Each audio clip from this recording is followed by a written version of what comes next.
de sa vie. Il est mort sur la croix. Il a payé. La Bible dit, femme, soyez soumise. Mais je n'ai pas vu dans la Bible, peut-être que vous avez trouvé ça, mais moi je n'ai pas vu encore, là où une femme est en train de se débattre avec cette parole. Mais Seigneur, moi j'ai un mari qui est compliqué. Non, la Bible dit, soyez soumis. Le secret c'est ça.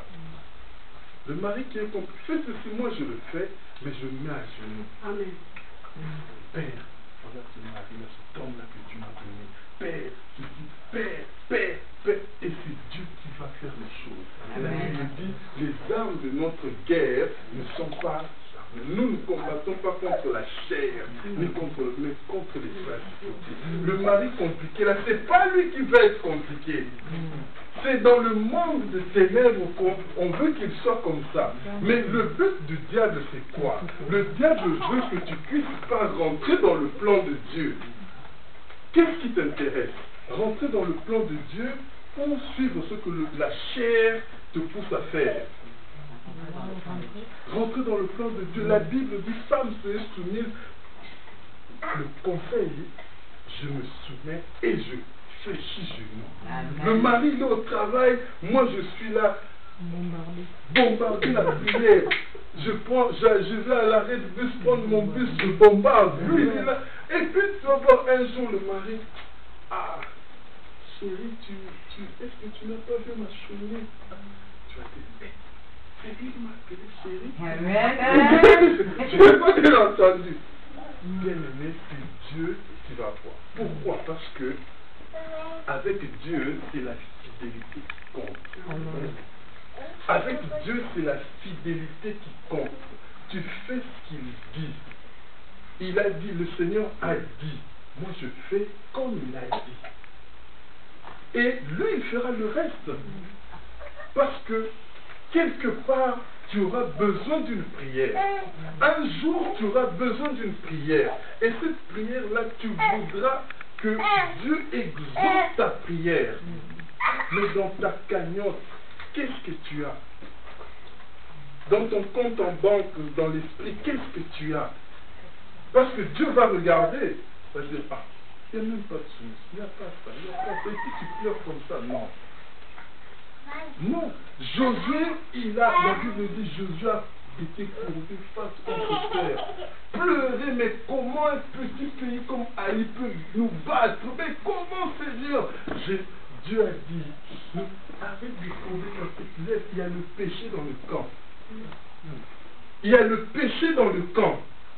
Ça voulait dire quoi? Il y a quelque chose qui coupe ta voix. Tu vas dire, Seigneur, il y a quelque chose qui coupe ta voix. C'est l'église est faite. C'est pour ça que nous avons besoin de l'obéissance. C'est pour ça que nous avons besoin de la discipline. Ça veut dire que le Seigneur a dit. Je ne dis pas que tout le temps ça va être facile. Mais, du moins, comme l'apôtre Paul dit à Timothée, dans 1 Timothée 4, 8, il dit, Timothée, exerce-toi à la discipline. Exerce-toi. Ça veut dire qu'aujourd'hui, j'arrive pas, demain, je veux. C'est comme les grands footballeurs que vous voyez, c'est comme tous les grands athlètes. Aujourd'hui, ils ont des renommées. Mais d'où ils sont sortis? C'est pas du jour au lendemain qu'il a eu ces muscles-là. L'apôtre Paul a dit, exerce-toi, Timothée, exerce-toi. Alléluia. Ça veut dire qu'aujourd'hui, j'arrive pas à être obéissant. Demain, je veux. Et Amen. encore, et encore. Et le but du diable, c'est quoi? Il veut que tu ne puisses pas comprendre. Il veut te voiler. Mais aujourd'hui, tu vas lui dire un mot. Tu dis, Satan, tu n'es qu'un menteur. Amen. Tu n'es qu'un menteur. Parce que, à partir du moment que tu as compris, il a perdu le contrôle. Le mari qui était compliqué, tu vas voir, le mari finit le travail, il dit, ah, les amis vont lui dire, non, moi je rentre à la maison. Sa femme va lui dire, non, mais, ah oui. Il va aller dehors et dire, ah, ma femme m'a dit, même si les amis disent, je sais ce que je suis en train de dire. Moi aussi, je suis marié. Donc tu vas dire, non, ma femme m'a dit. Mais avant que je commence à confesser ces choses, avant que je commence à parler comme ça, c'est parce qu'elle a fléchi les genoux. Mais si elle aussi, elle tient tête, et après on va prier, qu'est-ce que nous allons recevoir du Seigneur? C'est pour ça, bien aimé, voilà pourquoi on voit l'Église est faible. Voilà pourquoi le chrétien est faible. Parce que nous négligeons, nous attendons à Dieu. Nous demandons à Dieu. Nous attendons beaucoup de choses à Dieu. Mais nous donnons quoi? La Bible dit, Marie aime ta femme. Amen. Toi, tu vas dire, oui, mais elle aussi, elle parle beaucoup. Je dis comme ça, elle n'écoute même pas. Non, la Bible ne te dit pas de discuter. La Bible dit, aime-la. Aime-moi, c'est tout. Amen. Alléluia. Alléluia. Amen. Alléluia. Amen. Ça va nous faire du bien. Amen. Alléluia. Amen. Parce que Dieu aime la famille. Dieu Amen, aime la famille. amen. Parce que on va prêcher là-bas parce que la vie, ça doit commencer chez toi. Paul dit que si tu ne sais pas contrôler, si tu ne sais pas déjà dans ta maison, tu as dit comment tu vas apporter la parole. Déjà chez toi.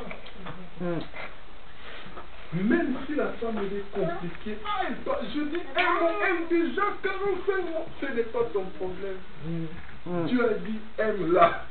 C'est la chair de ta chair, tu l'aimeras point. Amen. Cherche pas des explications, elle est comme ça, ce n'est pas ton problème. Voilà pourquoi l'Église est faible.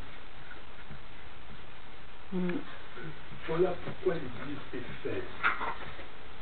Vous savez, dans l'agriculture artisanale, dans des campagnes, nous voyons les bœufs. Hein? Il y a quelque chose qu'on appelle la charrue. Ça, on voit le bœuf devant et puis le bœuf tire la charrue. Et la charrue, la force du bœuf fait fonctionner la charrue. Ça tourne et ça laboure la terre. Alléluia. Ça ou c'est pas ça? Bon, maintenant, prenons ça dans le sens contraire. Nous allons voir un laboureur, un cultivateur insensé qui va prendre la charrue, va mettre ça devant, va prendre le bœuf, il met derrière. Et le bœuf va pousser la charrue. Est-ce qu'il pourra labourer? Voilà comment le travail, la charrue normalement doit travailler tranquillement. Parce que le processus fait que la charrue soit derrière, le bœuf devant et on tire. Le bœuf tire et ça laboure, ça tourne la terre. On a un bon résultat et facile. Mais maintenant, voyons, en prenant dans l'autre sens, rien ne se fera. Tu demandes à Dieu, oui, je veux que mon mariage soit bien. Tu demandes à Dieu, oui, je veux un enfant, oui, je veux un travail, oui, je veux les papiers, oui, Seigneur, tu pleures, tu jeûnes, tout ça. Bien aimé, il y a un processus. Il y a un processus. Il y a un processus. Le processus, c'est que tu obéis d'abord. Tu marches selon la parole. Et Dieu donnera par la suite. Mais si toi tu veux demander, tu veux recevoir d'abord et penser donner après, tu ne donneras pas. Parce que quand tu vas déjà manger ton ventre, ça bien rassasié là, tu ne vas rien donner. Alléluia. Amen. Alléluia. Amen. Alléluia. Amen. Tu ne vas rien donner. Alors Dieu nous veut obéissants et surtout il nous veut disciplinés. Parce que qui n'est pas disciple de Christ ici dans la salle? Qui n'est pas disciple de Jésus? Alors vous pensez que, non je ne veux pas dire vous, nous pensons que on peut être disciple sans être discipliné.